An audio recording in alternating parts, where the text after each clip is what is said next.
Hello friends, अब हम देखते हैं पित्त रस या फिर बाइल जूस, है ना। इससे पहले हमने देखा था कि कहां पर बनता है, कहां पर जाके इसका संग्रहण किया जाता है, वो सारी चीजें, है ना। तो अब क्या होता है, ये जो पित्त रस है इसका फॉर्मेशन होता है लीवर के अंदर, जहां पर बनता है वहां से वो आता है फ्रॉम लीवर।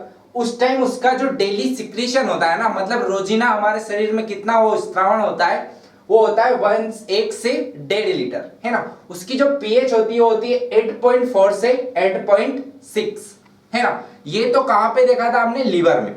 अब हमारा जो पित्त रस था, हमारा जो बाइल जूस था, वो कहां आ गया, गॉल ब्लैडर के अंदर। वहां पे क्या किया गया, उसको संग्रहण किया और उसकी जो सांद्रता थी उसको और बढ़ा दिया गया, है ना।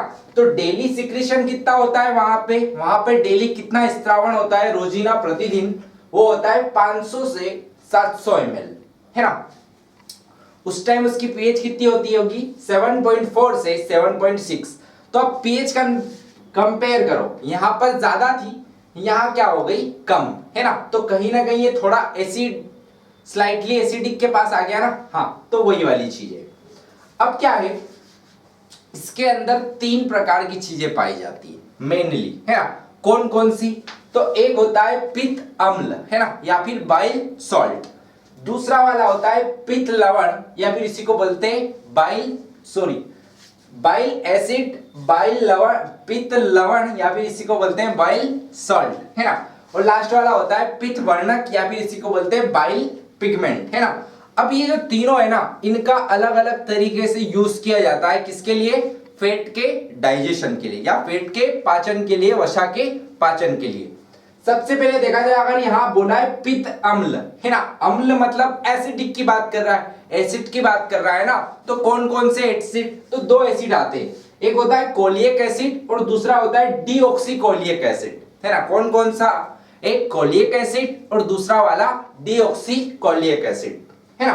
अब उसके बाद अपन बात करते हैं लवण की या फिर सॉल्ट की। अब जब हम सॉल्ट की बात करते हैं तो कहीं ना कहीं हमारी एक चीज आती है, कौन सा एलिमेंट, बोलो, अरे सोडियम होगा ना, NaCl, अरे नमक खाते हो ना, वही वाली चीज। किससे बना होता है, तो सोडियम क्लोराइड से, NaCl। तो यहाँ पे ये जो पित्त लवण जो होता है, बाइल सॉल्ट जो होता है, उसके अंदर भी होता है हमारा sodium bicarbonate, NaHCO3, sodium bicarbonate. ये जो सोडियम बाइकार्बोनेट रहता है, इसका क्या कार्य होता है, ये क्या करता है कि पित्त रस में एक क्षारीय माध्यम प्रदान करता है। कैसी माध्यम, क्षारीय, है ना, क्षारीय माध्यम प्रदान करता है। क्यों करता है वो भी देखेंगे कि क्या यूज है उस चीज का, है ना। अब क्या होता है कि इस पित्त लवण में 2 सबसे इंपॉर्टेंट चीजें होती है, कौन कौन सी, एक होता है सोडियम ग्लाइकोकोलेट और दूसरा वाला होता है सोडियम ट्राइकोकोलेट, है ना। कौन कौन से, सोडियम ग्लाइकोकोलेट और एक और कौन सा था, सोडियम ट्रोकोकोलेट। अब क्या होता है, ये जो होते हैं दोनों के दोनों, सोडियम ग्लाइकोकोलेट और सोडियम ट्रोकोकोलेट, दोनों का क्या कार्य होता है, ये इमल्सिफिकेशन, है ना, इस वसा के इमल्सिफिकेशन या फिर इमल्सीकरण के लिए सहायता करते हैं, है ना। वो भी अपन देखेंगे कि किस प्रकार सहायता करते हैं, किस में कन्वर्ट करते हैं, है ना। जो कि क्या होता है, जो सोल्यूबल नहीं होता है, मतलब जो घुलनशील नहीं होता है, उसको काय में परिवर्तित करते हैं, घुलनशील के अंदर। कौन करते हैं, ये सोडियम ग्लाइकोकोलेट और सोडियम ट्रोकोकोलेट, है ना। लास्ट वाला आता है अपना पित्त वर्णक, है ना, या इसी को बोलते हैं बाइल सॉल्ट। अब ये जो बाइल सॉल्ट या पित्त वर्णक है, इसके अंदर सबसे इंपॉर्टेंट 2 पिगमेंट होते हैं। कौन कौन से, पहला वाला होता है बिलीरुबिन और दूसरा वाला होता है बिलीवर्डिन, है ना, बिलीरुबिन और बिलीवर्डिन दोनों ही। यह दोनों पित्त वर्णक उत्सर्जयी होते हैं, है ना, उत्सर्जित होते हैं। कैसे होते हैं, उत्सर्जित। उत्सर्जित का मतलब ये कि हमारे शरीर में इनको बाहर निकाल दिया जाता है ना। उत्सर्जित होते हैं, अंगों के अंदर दिखते हैं, कब बनते हैं, जब हमारी आरबीसी जो होती है ना, वो नष्ट हो जाती है ना। आरबीसी के नष्ट होने के बाद जो बनता है, वो यही बनते हैं, बिलीरुबिन और बिलीवर्डिन। इनको क्या कर दिया जाता है, हमारे शरीर से बाहर निकाल दिया जाता है, इनका कोई भी यूज नहीं है। बट क्या होता है कि इनकी वजह से हम एक बीमारी का पता लगा सकते हैं, है ना। एक बीमारी कौन सी, हेपेटाइटिस, है ना। हेपेटाइटिस मैंने कल बताया था इससे पहले वाली वीडियोस में कि हेपेटाइटिस जब अपने यकृत पढ़ा था उस टाइम बहुत अच्छे से पढ़ा था कि जब यकृत के ऊपर क्या आ जाती है, सूजन आ जाती है, स्वेलिंग आ जाती है, तो उसे बोला जाता है हेपेटाइटिस, है ना। और हेपेटाइटिस में क्या होता है कि जब आपका ये बिलीरुबिन और बिलीवर्डिन जो होता है ना, कहां पर, आपकी आई की जो व्हाइट व्हाइट कलर वाला पोर्शन है ना, कंजक्टाइवा, है ना, उसके ऊपर क्या होता है, ये दोनों डिपॉजिट हो जाते हैं, है ना। डिपॉजिट हो जाते हैं मतलब जम जाते हैं। और कहां पे, आपकी नेल्स पे, है ना, नेल्स जो होते हैं, आपके जो नाखून होते हैं, वहां पे भी येलो येलो कलर आने लग जाता है ना। तो ये क्या सिम्टम देता है, ये जो दिखना होता है ना, जो सिम्टम होता है, ये जो लक्षण होते हैं, उन्हीं को बोला जाता है जॉन्डिस। क्या बोलते हैं उस कंडीशन को, जॉन्डिस। और एक्चुअली में जो बीमारी होती है वो होती है हेपेटाइटिस। क्यों, क्योंकि आपके यकृत के ऊपर क्या आ गई है, स्वेलिंग आ गई है, सूजन आ गई है ना, उसकी वजह से ये चीज देखी जाती है। ठीक है, अब ये देखते हैं कि जैसे ये सोडियम ग्लाइकोकोलेट और सोडियम ट्राइकोकोलेट जो था, ट्रोकोकोलेट जो था, वो वाटर इनसोल्यूबल, है ना, जो वाटर के अंदर घुलनशील नहीं है, उस वाले फैट को काय में परिवर्तित करते हैं जो वाटर में घुलनशील हो जाए, है ना, उसके अंदर। इसी प्रक्रिया को बोला जाता है इमल्सिफिकेशन। कौन करवाता है, सोडियम ग्लाइकोकोलेट और सोडियम ट्रोकोकोलेट, है ना, क्या करता है, वाटर इनसोल्यूबल फैट को क्या कर देता है, वाटर सोल्यूबल। अब ये जो फैट है वाटर सोल्यूबल हो जाता है, घुलनशील हो जाता है, उसके बाद एक मिसेल का फॉर्मेशन होता है। किसका, मिसेल का। ये सारी चीजें आपके एनसीईआरटी में दी हुई है एज इट इज, है ना। बोला भी है कि इमल्सिफिकेशन ऑफ फैट के लिए कौन उत्तरदायी होता है, तो सोडियम दिया है खाली, बट ओरिजिनली नेम क्या है, सोडियम ग्लाइकोकोलेट और सोडियम ट्रोकोकोलेट। और क्या होता है कि ये जो बिलीरुबिन और बिलीवर्डिन होते हैं ना, ये पित्त वर्णकों का निर्माण आरबीसी के विघटन से होता है। किससे, आरबीसी के विघटन से। जब आरबीसी की जो लाइफ स्पेन होती है ना, वो 120 दिन की होती है। उसके बाद आपकी आरबीसी जो होती है वो लिवर के अंदर जाके क्या हो जाती है, उसका टूट जाती है, खत्म हो जाती है उसकी लाइफ। उसके बाद इस बिलीरुबिन और बिलीवर्डिन का क्या होता है, निर्माण होता है। ठीक है, अब हम देखते हैं यकृत के कार्य, है ना, फंक्शन ऑफ लिवर, है ना। हमारा जो यकृत था उसके बारे में हमने सारी चीजें पढ़ी थी कि उसके अंदर किस प्रकार की कोशिकाएं पाई जाती, हेपेटोसाइट सेल, है ना, और हेपेटिक लोब्यूल्स बनाती है। उस हेपेटिक लोब्यूल्स की हमने आकृति देखी थी। उसके बाद उसके अंदर हमारा पित्त रस बन रहा था, बाइल जूस बन रहा था, उसको हमने क्या किया था, उसको हमने फिर गॉल ब्लैडर के अंदर स्टोर किया था ना, संग्रहित किया था, है ना। तो वो सारी चीजें अपन ने देखी थी। अब हम बोलते हैं कि हमारा जो यकृत होता है ना, यह एक उपापचयी अंग है ना। उपापचयी अंग मतलब, उपापचय का मतलब होता है मेटाबॉलिज्म।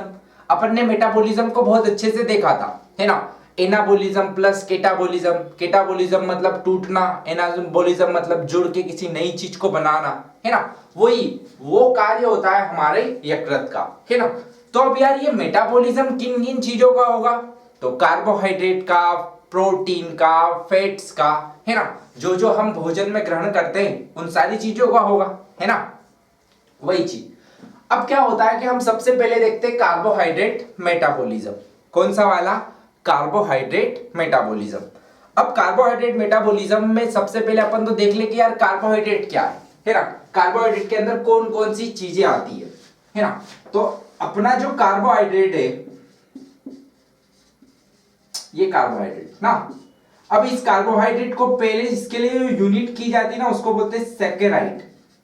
क्या होता है, सैकेराइड, है ना, सैकेराइड। अब सैकेराइड कैसे, पॉलीसैकेराइड, है ना, बहुत सारे हो सकते हैं, बहुत सारे, पॉलीसैकेराइड, डाइसैकेराइड और मोनोसैकेराइड।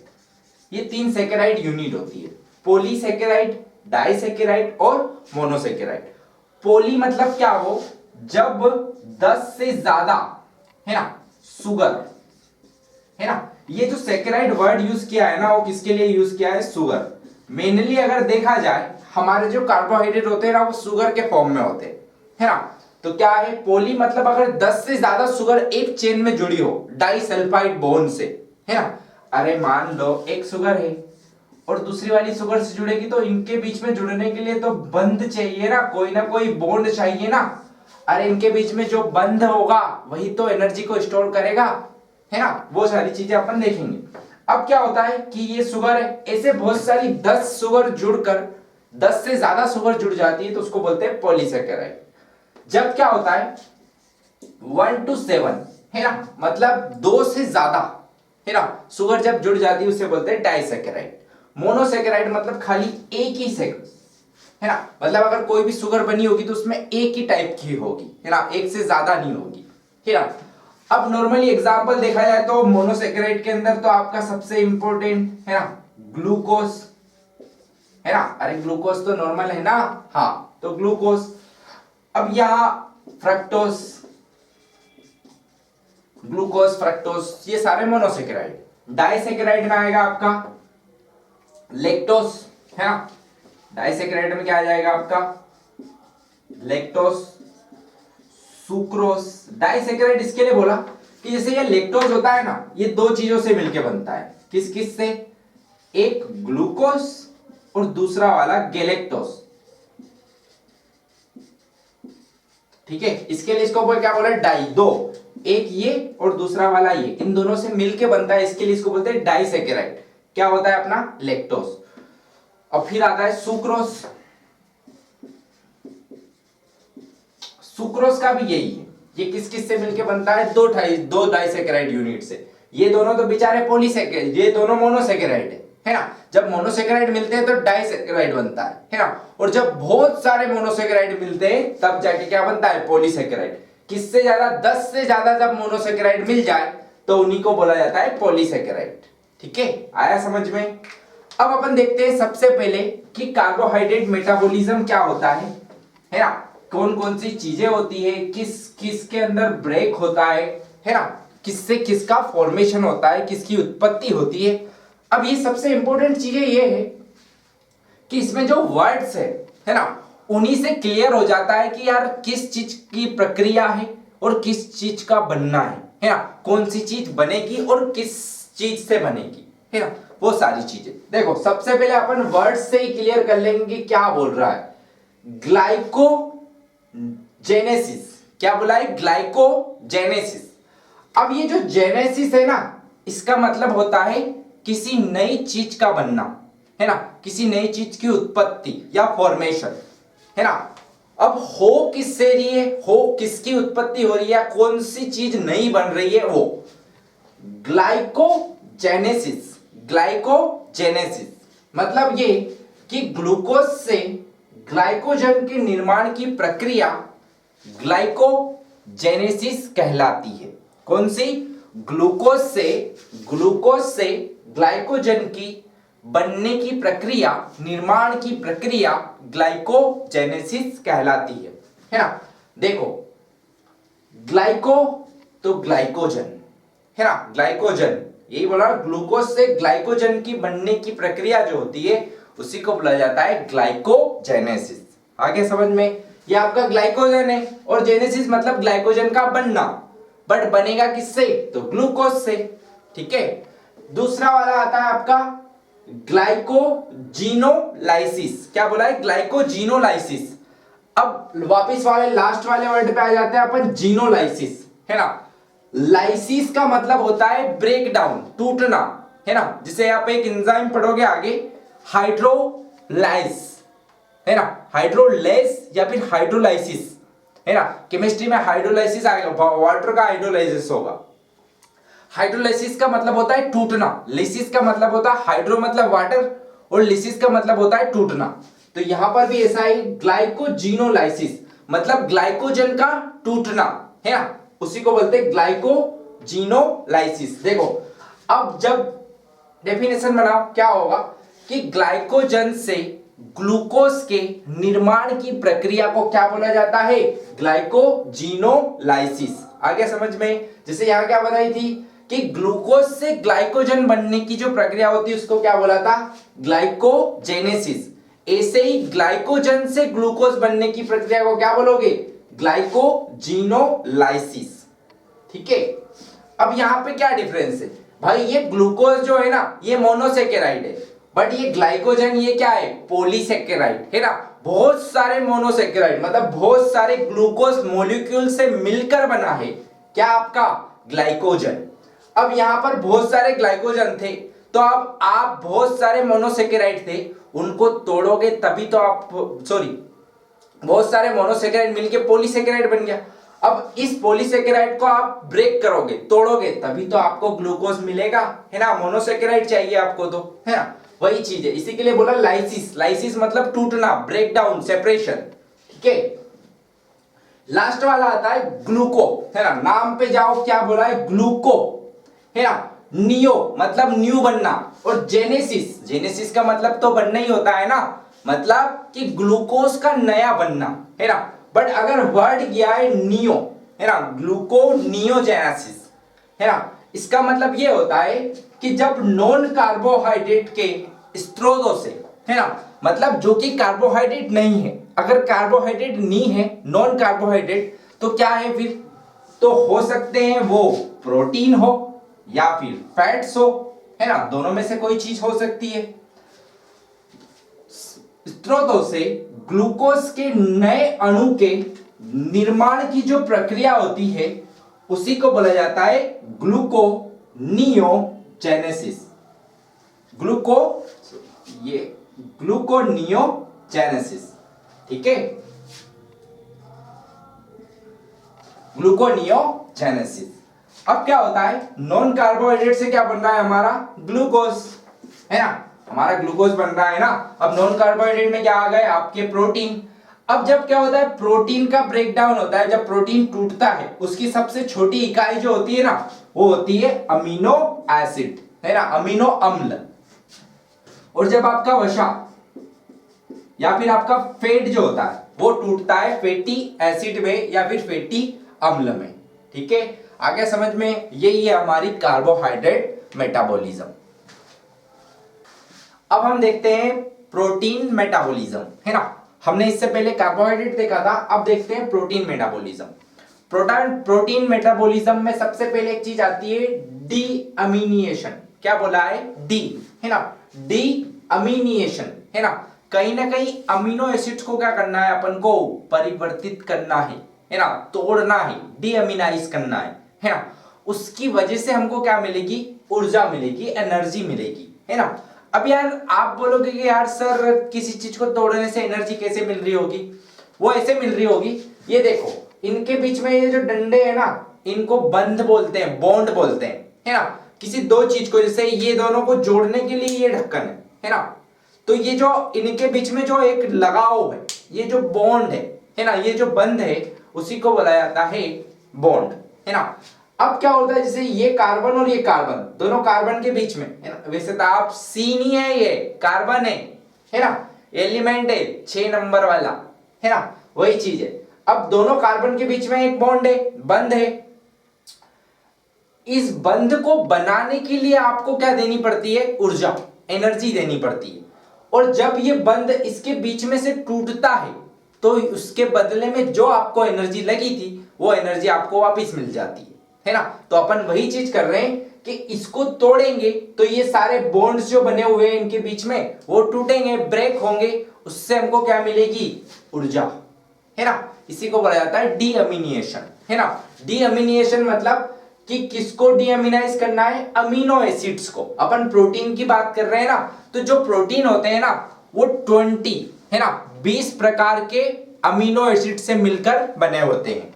अगर बोला जाए कि सारे के सारे जो एंजाइम होते हैं ना वो किससे बने हुए होते हैं, प्रोटीन से, बट सारे के सारे जो प्रोटीन होते हैं ना वो एंजाइम नहीं होते हैं। याद रखो क्या बोला है, इंपॉर्टेंट है कि सारे के सारे एंजाइम किससे मिलकर बने होते हैं, प्रोटीन के, बट सारे के सारे प्रोटीन एंजाइम नहीं होते हैं, ठीक है। अपनी बुक की जो मार्जिन है उसके ऊपर ये चीज लिख लेना, है ना, क्योंकि कंफ्यूजन होता है। अब क्या होता है कि 20 टाइप के अमीनो एसिड से मिलकर हमारा प्रोटीन बना होता है। अब उस प्रोटीन को हमको क्या करना है, तोड़ना है, उसको मेटाबोलाइज करना है ना हमको। हमने जो भोजन ग्रहण किया है उससे हमको ऊर्जा भी तो मिलनी चाहिए, एनर्जी भी तो मिलनी चाहिए, तभी तो अपने खाया है उसको, है ना। तो उसी चीज को ब्रेक डाउन के लिए बोला जाता है डीअमीनिएशन, है ना। डीअमीनेशन, इसको हिंदी में बोला जाता है विअमीनीकरण, है ना, विअमोनीकरण, है ना। देखते हैं अमीनो अम्ल के ऑक्सीकरण। ऑक्सीकरण मतलब कि जब इसको ऑक्सीजन दी जाए, है ना, क्योंकि हमने इससे पहले एक अध्याय देखा था श्वसन, है ना, तो उसमें हमने यही चीज पढ़ी थी कि हम श्वसन क्यों कर रहे हैं, ऊर्जा को बनाने के लिए, एनर्जी को बनाने के लिए। जब इस अमीनो एसिड को हम ऑक्सीजन देंगे, ऑक्सीकरण करेंगे, क्या बोला है, अमीनो अम्ल के ऑक्सीकरण के द्वारा ऊर्जा का निर्माण की जो प्रक्रिया होती है उसी को बोला जाता है विअम्लीकरण कहलाती है, या फिर कहा जाता है, जो भी है। ठीक है, क्या देखो यहां पर क्या हुआ है, ये NH2 था, ये कार्बन, इस R का मतलब ये है कि यहाँ पे कुछ भी हो सकता है, ethane, methane, propane, butane, pentane, heptane, कुछ भी, ये R है ना। ये तो आपका हाइड्रोजन है, ये एसिडिक एसिड है ना। ये आपका अमीनो ग्रुप है, कौन सा वाला, ये वाला, ये वाला आपका, ये जो NH2 है ये आपका अमीनो ग्रुप है, अमीनो ग्रुप। ये आपका एसिडिक ग्रुप है, अरे कार्बोक्सिलिक एसिड में COOH होता है ना, तो ये आपका एसिडिक ग्रुप है ना। ये आपका तो हाइड्रोजन है, और ये आपके जो होते हैं ना, ये आपके हाइड्रोकार्बन चेन होती है। हाइड्रोकार्बन चेन में क्या हो सकता है, मीथेन हो सकता है, इथेन हो सकता है, ये मीथेन NH4, ये हो सकता है ना। इन दोनों के बीच में बॉन्ड होते हैं। बॉन्ड कैसे, अब ये देखो मीथेन बना देता हूं, 1 2 3 और 4 है ना, ये 4 बॉन्ड से जुड़े हुए हैं ये हाइड्रोजन। अब क्या होता है कि ये अब यहां पर इनमें टूट रहा है, खाली इन दोनों में, कार्बन डाइऑक्साइड में और किसमें, NH3 में। तो ये सारे बॉन्ड ब्रेक हो जाते हैं, है ना, ये सारे बंध जो रहते हैं वो टूट जाते हैं। और अब क्या होता है, इन बंध को बनाने के लिए हमको ऊर्जा की आवश्यकता पड़ती है, और जब ये बॉन्ड, ये बंध टूटते हैं तो हमको ऊर्जा मिल जाती है ना। इसके लिए हम क्या कर रहे हैं यहाँ पे, विअम्लीकरण, है ना। ठीक है, आया समझ में। अब देखो, अब हमने क्या किया, अमीनो एसिड्स का मतलब प्रोटीन्स का जब विअम्लीकरण किया तो हमको क्या क्या मिला वो देखते हैं। हमको मिली कार्बन डाइऑक्साइड, एक गैस, है ना। ये कार्बन डाइऑक्साइड कहां से आई होगी, यहां से, COOH, है ना, कार्बन डाइऑक्साइड मिली। फिर अपन को अमोनिया मिला, NH3, है ना, यहाँ NH2 था बट एक और। अब ये जो अमोनिया होता है ना, अमोनिया है ना, ये तो, अरे ये तो हमारे अंदर वेस्ट प्रोडक्ट है ना, जो हमारे शरीर से हम एग्जिट आउट कर देते हैं, बाहर निकाल देते हैं, इसका कोई उपयोग नहीं है ना। तो कहीं ना कहीं हम पाचन किया है किसी चीज का, तो उसका वेस्ट भी तो होगा, तो ये वही वेस्ट है ना। और कार्बन डाइऑक्साइड भी तो हमारे शरीर की वेस्टिजियल है ना। अरे हम ऑक्सीजन को ग्रहण करते हैं और कार्बन डाइऑक्साइड को बाहर निकालते हैं ना, वही चीज। और हमको उसके बदले में बहुत सारी क्या मिल गई, ऊर्जा, और जिसकी हमको आवश्यकता थी, जिसके लिए हमने खाना खाया था।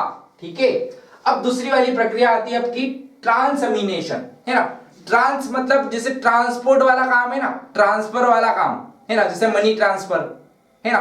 तो वही वाली चीज है ट्रांसअमीनिएशन। अब यार अमीनिएशन बोला मतलब एक प्रोटीन से किसी दूसरे प्रोटीन के अंदर उसको ट्रांसफर कर देना या फिर कन्वर्ट कर देना, है ना। जैसे अमीनो एसिड एक था, इसको हमने परिवर्तित कर लिया अमीनो एसिड 2 के अंदर, है ना। तो ये जो परिवर्तन होता है ना, इसी को बोला जाता है ट्रांसअमीनेशन। देखो क्या बोल रहा है कि यह अमीनो अम्ल का किसी अन्य अमीनो अम्ल में परिवर्तन की जो प्रक्रिया होती है उसे ही बोला जाता है ट्रांसअमीनेशन कहा जाता है। ठीक है, क्या बोलते हैं कि किसी एक अमीनो अम्ल से किसी दूसरे, किसी अन्य अमीनो अम्ल के अंदर जो परिवर्तन करने की जो प्रक्रिया है उसे ही क्या बोला जाता है, ट्रांसअमीनेशन कहा जाता है। ठीक है, आगे समझ में। यहां पर देखते हैं, देखो अब कोई अमीनो एसिड ये रहा होगा, यहां देखो, यहां ये R नॉर्मल है, बट यहां R के ऊपर ये डैश है। मतलब अगर मान लो यहां पर अगर मीथेन रहा, है ना, तो यहां पर मीथेन नहीं, यहां पे मान लो इथेन हो जाएगा या फिर प्रोपेन हो जाएगा, है ना। कोई भी दूसरी चीज होगी इसको छोड़ के, है ना। इसी को बोला जाता है ट्रांसअमीनिएशन। इस ट्रांसअमीनिएशन की वजह से भी क्या होता है, बॉन्ड ब्रेक होते हैं, बंध टूटते हैं, और उससे हमको क्या मिलती है, ऊर्जा, एनर्जी, है ना, जिसकी हमको आवश्यकताएं है। ठीक है, कॉपी कर लो। अब हम देखते हैं हमारा फेट का मेटाबॉलिज्म, है ना, या फिर वसा का उपापचयी क्रिया। अब क्या होता है कि जैसे हमारा जो फेट है वो किससे मिलकर बना होता है। जैसे हमने देखा था कि हमारे जो कार्बोहाइड्रेट थे वो बहुत सारे मोनोसेकेराइड, पॉलीसेकेराइड, डाइसेकेराइड से मिलकर बने हुए थे। फिर देखा था हमने प्रोटीन, प्रोटीन जो था वो 20 टाइप्स के अमीनो एसिड से मिलकर बना था। अब देखते हैं हमारा फेट। अब ये जो फेट होता है ना, इसी को बोल सकते हैं लिपिड्स, है ना, लिपिड्स भी सही है। इसको ट्राइग्लिसराइड भी बोल सकते हैं, है ना। और एक मॉलिक्यूल, मतलब किसी फेट का एक मॉलिक्यूल है वो किन किन चीजों से मिलकर बना होगा वो देखेंगे। और उसको क्या क्या बोलते हैं वो देखो, फेट बोल सकते हैं, लिपिड्स बोल सकते हैं, या ट्राइग्लिसराइड भी बोल सकते हैं। ये ट्राइग्लिसराइड क्यों बोलते हैं वो भी देखेंगे। अब क्या होता है, इस फेट का जब ब्रेकडाउन होता है, इसकी जब मेटाबॉलिज्म होता है, इसका जो उपापचयी क्रिया होती है, उस टाइम हमको क्या मिलता है ना। अरे ये जिन चीजों से मिलके बना होगा वही चीज तो हमको मिलेगी। देखो क्या क्या मिलेगा, फैटी एसिड, है ना, वसीय अम्ल हो, तीन कितने मिलेंगे, 3 मॉलिक्यूल, है ना, 3 अणु मिलेंगे हमको किसके, वसीय अम्ल के। और एक अणु हमको मिलेगा किसका, ग्लिसरॉल का, है ना, एक अणु किसका, ग्लिसरॉल का। और 3 अणु किसके, वसीय अम्ल के। इंपॉर्टेंट चीज है, नीट में क्वेश्चन आया था कि triglyceride is equal to, triglyceride के बराबर में आया था एक जगह 3 मॉलिक्यूल, एक मॉलिक्यूल 3 किसके, वसीय अम्ल के, और एक किसका, ग्लिसरॉल का। ऐसे जोड़ियां दी हुई थी, है ना। तो सही वाला क्या था कि 3 वसीय अम्ल और एक क्या होना चाहिए, ग्लिसरॉल, है ना। ऊपर भी यही बताया है कि यकृत में जो ट्राइग्लिसराइड होता है उसका जो एक अणु होता है उसके अंदर क्या होते हैं, 3 वसीय अम्ल होते हैं और एक ग्लिसरॉल का अणु देता है, होते हैं। मतलब अगर इसका ब्रेकडाउन होगा तो क्या देगा हमको, 3 वसीय अम्ल और एक क्या देगा, ग्लिसरॉल, है ना, वही चीज। अब क्या होता है कि सबसे महत्वपूर्ण कार्य क्या है ना, कौन सी ऐसी प्रक्रिया है जिसके द्वारा भाई इस फेट को इनके अंदर कन्वर्ट किया जाएगा या फिर परिवर्तित किया जाएगा, है ना। उसी को बोला जाता है डिटॉक्सिफिकेशन, या फिर बोला जाता है अविष्कृतकरण, है ना, है ना, अविष्कृतकरण, है ना। अविष्कृतीकरण मतलब ये डिटॉक्सिफिकेशन, टॉक्सिक का वर्ड आया है यहाँ पे, टॉक्सिक, टॉक्सिक मतलब जहर, विष, है ना, यहाँ बोला है ना उसने, अविष्कृतकरण, है ना।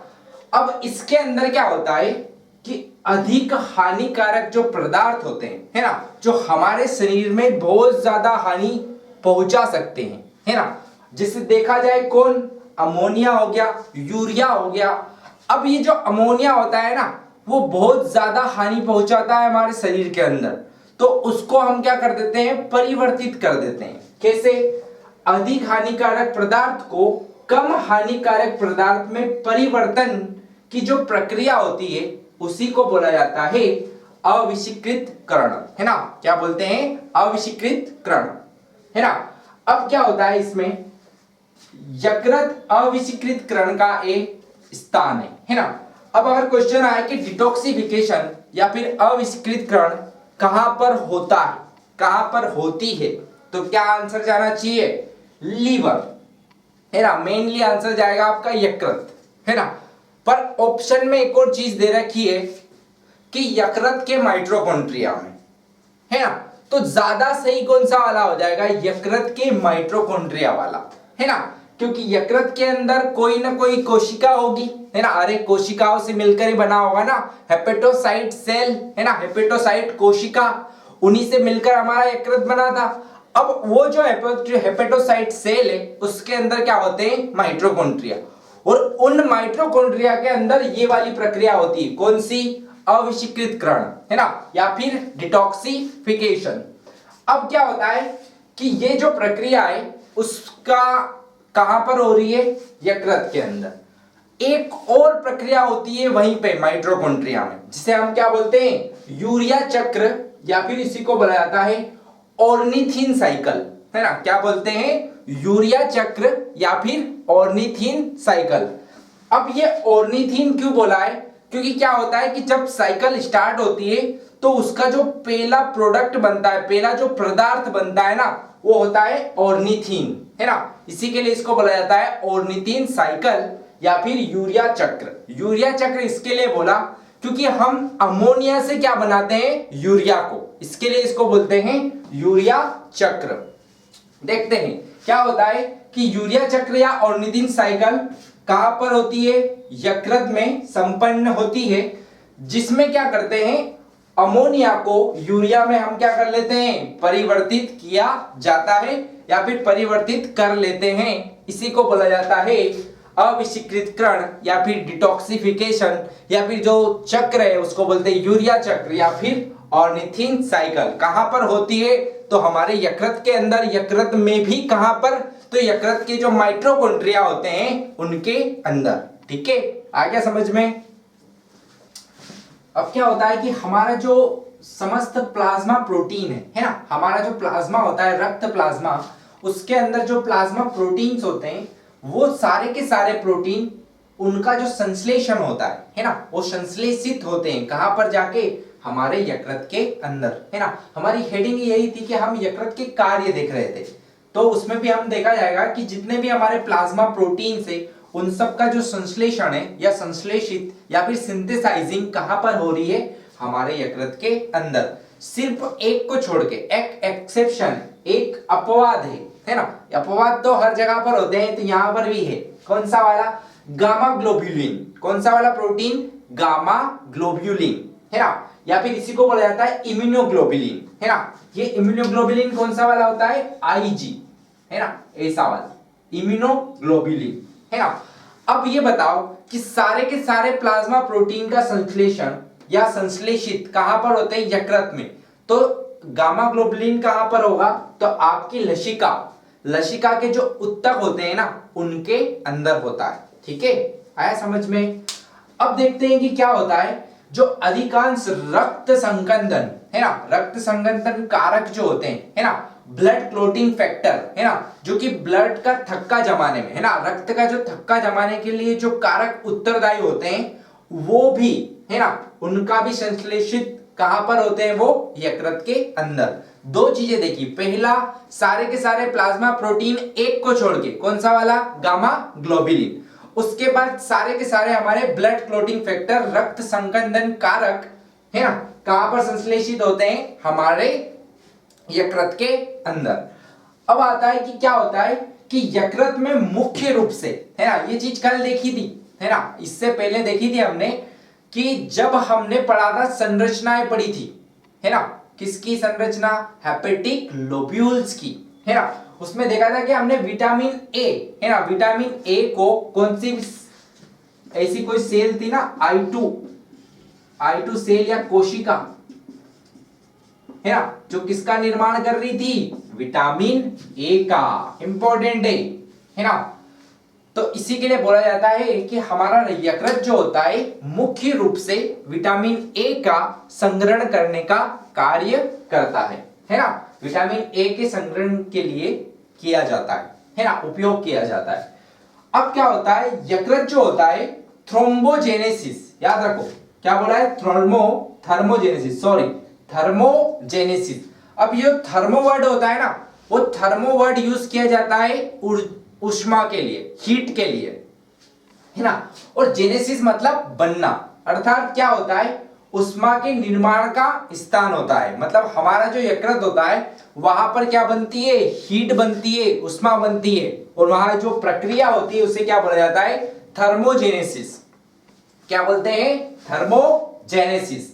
फिर लास्ट वाला आता है कि जो मानव की जो भ्रूणीय अवस्था होती है, भ्रूण मतलब जब वो एक बच्चा मां के पेट में होता है ना, फीटस में होता है, उस वाली अवस्था की टाइम क्या होता है, एक प्रक्रिया होती है यकृत में, है ना। उस बच्चे के जो यकृत होता है, वहां पर एक प्रक्रिया होती है जिसे बोलते हैं इरिथ्रोपोइसिस। क्या बोलते हैं, इरिथ्रोपोइसिस का स्थान होता है ना। किस प्रक्रिया का, इरिथ्रोपोइसिस जो प्रक्रिया है उसका स्थान क्या होता है, यकृत। कब होता है, जब कोई बच्चा हो, वो कब हो, मां के पेट में, अपने भ्रूणीय अवस्था में हो, उस टाइम, है ना। अब ये क्या होती है, तो ये होता है कि यकृत में आरबीसी के निर्माण होता है। मतलब ये कि जो इरिथ्रोपोइसिस है ना, इसी प्रक्रिया को बोला जाता है आरबीसी की निर्माण की प्रक्रिया। इरिथ्रोपोइसिस मतलब कि नई आरबीसी का बनना। अगर क्वेश्चन आता है कि कोई बच्चा है, नवजात शिशु है जो मां के पेट में, उसके अंदर आरबीसी कहां पर बनेगी, तो कहां बनेगी, यकृत में। कौन सी प्रक्रिया के द्वारा बनेगी, तो इरिथ्रोपोइसिस। ठीक है, सारी चीजें टॉपिक बाय टॉपिक और वर्ड्स टू वर्ड क्लियर करा करो, है ना, और मेरे साथ साथ बोला करो ताकि ये सारी चीजें यहीं पर याद हो जाए, है ना, जब वीडियो देख रहे हो तब, है ना। क्योंकि मेरी आदत है कि मैं एक चीज को 2-3 बार रिपीट करता हूं, वो इसी के लिए कि जितनी बार आपका दिमाग जो है, आपका जो मस्तिष्क है, आपका जो ब्रेन है, वो जितनी बार उस चीज को रिकॉइल करेगा उतना अच्छे से याद होगा और वो लॉन्ग टर्म मेमोरी में कन्वर्ट हो जाएगा। ठीक है।